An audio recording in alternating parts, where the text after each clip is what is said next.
Grand Archive might only be 2 years old, but it had one of the craziest world championships in any TCG history. First off, a few weeks before Worlds, the Tier 0 deck of the format had one of its best cards banned. This left players scrambling for what to play. You won't believe what they came up with. We'll do this recap for those of you who don't speak Grand Archive. First, we have our meta players. Let's quickly explain their decks. Fractals might have been hit, but it certainly wasn't out. Well, it was out of the top 8 awful quick. It turns out a Gimp deck wasn't going to win Worlds, especially when everyone was also main decking counters to it. The other meta deck was Water Genbu. Now think of this as a Swiss Army knife of Tier 1 decks. First, we'll go over its namesake. If you mill the opponent enough, you can bring out the giant turtle at any time. Genbu has an effect to increase its already impressive defense further. Now just play a card to swap attack and defense and win the game. Genbu mills, so why not mill the opponent out? Fractal of Polar Depths can make your opponent's deck have 0 cards after you crack its effect, which gives you a game win. You could also use Fractal of Polar Depths on yourself to load up your graveyard to use Stratagem of Mirian Ice to burn your opponent to death. Of course you have a lot of big allies, so you could always just win the old-fashioned way of just beating the opponent down. So with all this flexibility, why wasn't everybody just playing this over Fractals? Well, you can have all the tricks in the world, but it won't help when Fractals has a much faster win condition than you. Genbu also instantly got knocked out of the top 8. Why? First off, a lot of cards that counter Fractals also countered this. Viridian Protective Trinket hurt both decks, but Genbu had a lot less spending power than Fractals. Center of Wrestled Peace turns off floating memory, meaning Genbu's burn cards had no effect. To add insult to injury, people were main decking Brackish Ludus to further hurt floating memory. So I know what you're thinking. Even if all the decks going to top 4 aren't considered the best of the format, does this really make this competition one of the craziest in TCG history? Meet the True Champion Gaming Team. These guys don't follow the meta, they are the meta.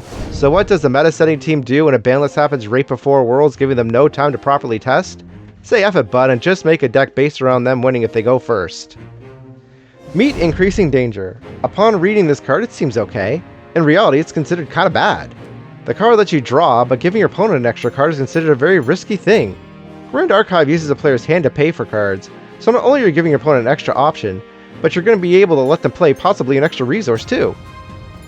Grand Archive has one weird ruling involving this card. See, when a player starts the game, they materialize a spirit from a separate deck called a Material deck. Normally after you materialize a card, you will go into what's called a Recollection step. When you play a card from your hand, you put cards from your hand in your memory. Then on the Recollection step, you would put all the cards from your memory into your hand. On the first turn of the game though, you skip the Recollection step. That means Increasing Danger gives you a +1 card advantage over your opponent for 1 turn, if you go first and open with it. The card in their memory just kinda sits there in the first turn doing nothing. Even without Increasing Danger, Fire, Aggro, Xander has a decent chance of just straight up winning the game on its second turn. Increasing Danger increases its odds of doing so. There's one brilliant part of this deck that could make the gamble worth it. This year's final match is going to be best 3 of 5 instead of best 2 of 3. Even if you don't go first, you still get extra chances for Increasing Danger to give its advantage. All either of these guys have to do is just make it to the final match. Another player piling fire is Hanky the Goat. Now if you play Grand Archive, and the first thing you thought seeing this list was, he's playing Fire Rain, you need to watch a few deck building videos. First, let's take a look at the Material deck. In order to stop non-effect damage, decks will play Safeguard Amulet. Lorraine got an upgraded Safeguard Amulet called Clarent Reimagined. Usually you just run Clarent, but Hanky, he's running both. Hanky also loaded up on Blanche, which, surprise surprise, also stops non-effect damage. If you're feeling cute, you can use Clarent Reimagined's effect on Blanche to stop an opponent from killing her with non-combat damage. It isn't even just non-combat damage Hanky's main decked against for hate either. Zhang Hai, Fierce Princess, can put a lot of pressure on an opponent and force them to use extra resources to get rid of her. Do you know what kind of allies are unique allies? The best kind! This game's gotten so fast, a lot of players will only run the level 1 champion. Young Xiao gives all of an opponent's unique allies Pride 2, which means they most likely won't be able to use most of their effects, and they won't be able to attack unless they get their champion to level 2. Meaning, they'll most likely end up either wasting a bunch of resources bringing out a useless ally, or have a bunch of dead cards in their hand. Lastly, we have Bobo running a deck he's pretty comfortable with. He did something called teching for the meta. His deck was pretty much a standard build of Win Tristan, but he mained 3 copies of Brackish Ludus. Playing a deck you're comfortable with rather than one topping the charts definitely decreases the odds of a misplay, but you're running the risk of a World Championship title by not playing the best. So top 4 goes like this. Terry's against Hanky, so it's Fire Aggro Xander against Anti-Meta Lorraine. Think of this like a glass cannon going against a wall. The cannon needs to keep firing and hope it breaks through before it shatters. Xander has a lot of powerful attackers, great effect damage cards, and plenty of negating cards. Lorraine Allies is more focused on bringing out strong allies and potentially powering them up with Heaven's Rise. She can protect herself and her allies with Clarent Reimagined or attack using it.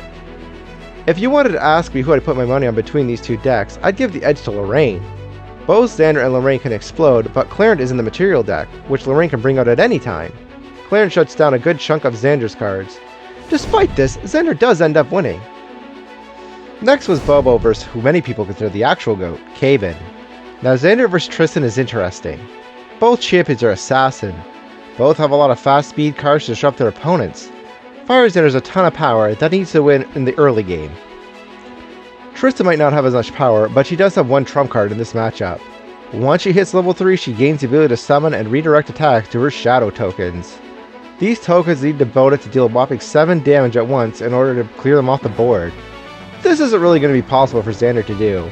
She can't redirect attacks forever though. Xander has a lot of burn effects to get around her redirects. In other words, Tristan can win, but it's going to take a lot of skill to balance leveling to 3, when to redirect attacks, and when to go for game. At the start of the game, we see Cavin opening increasing danger for card advantage. He also plays Arthur, who gives Cavin's other allies an attack boost. On Arthur's first turn, he gives the ability to give himself immortality, making it almost impossible to remove from the field. Bobo manages to hang on though, and draws into Dungeon Guide to get to level 3. Now he has the redirect an opponent's attack option. He did have to sacrifice most of the cards in his hand to bring out his level 3 though. Now he has to hope his opponent doesn't have a bunch of burn cards. Turns out Cavin does have a bunch of burn cards. Thankfully for Bobo, he manages to top deck Shadow Strike on his next turn, which wins him the game. Game 2 ends in disaster for Bobo. Fairy Whispers lets you glimpse the top 3 cards of your deck, and afterwards reveal a win card on the top of your deck to add to your hand. He draws 3 Norm element cards. Cavin managed to take advantage of the situation with a large weapon and attack combo. Game 3 has Cavin opening up with a nearly ideal hand. Arthur, Sable Remnant, some planted explosives for burn damage. This is going to be game after a Poison Dagger. Bobo goes super defensive, using Tristan's defense ability.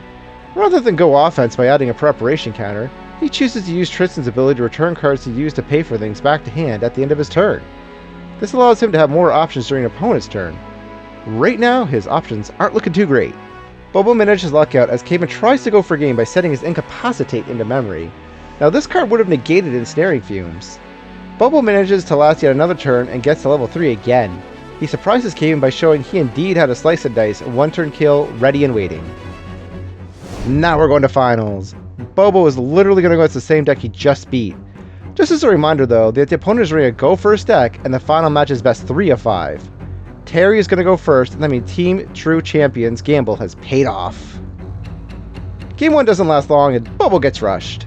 Bobo could still win, but he can't afford to lose his next game, which he does. Bobo's a world finalist. He isn't about to just hand the world title to True Champion Gaming. He fights and gets a win on Game 3. Now Terry gets to go first again, and even if Bobo gets another win, he's still risking yet another increasing danger opening in the next 2 games. His odds aren't even in his favor for this game. Surely we aren't going to Game 5. Well, guess what? We are. So here we are for all the marbles. Terry opens well, but Bobo has a problem. His only defense card requires he doesn't play any other cards to use it. Terry's already played 2 allies on the field. While Ensnaring Fumes will clear the field, it will only return them to Terry's hand. Good to stall for a turn, but not to solve the problem. Bobo's other option is to play allies. He can attack to clear the board, but he'll have no defense if his opponent rushes in. He goes with the attacking option. Terry's turn, he materializes Poison Dagger, which needs to wait until Terry's next turn to work. Pretty safe to say Bobo can rest a little easy, at least for now. Bobo materializes Safeguard Amulet and later on brings out Blanche. Blanche makes any non-combat damage 0 to everything but herself. Terry's going to have to waste attack to get rid of her before he can do burn damage. In a twist of fate, Bobo manages to get control of the field this time. Remember I said Terry opened well? That was only because of all the burn damage he had. Now Terry has to waste cards to kill Bobo. This actually completely throws Terry off, and he essentially does nothing for a few turns. Bobo levels Tristan up and gets to draw 2 bonus cards. He gets the luckiest top deck I've ever seen, and not only does he get Dungeon Guide to turbo into level 3, but he also gets a kill card that he can only use at level 3. I kid you not, this gives Bobo the exact amount to kill Terry. So with the heart of the cards, Bobo pulls the Pharaoh and wins Worlds. Leave in the comments if you agree that this Worlds beat any other TCG Worlds. Bobo beat meta decks, anti-meta decks, another Wind Assassin deck, and even a Go First Fire Aggro deck that I went first multiple times. If you want to learn how to play as Tristan Jack, check out my How to Play Win Tristan video I've linked. Subscribe for more.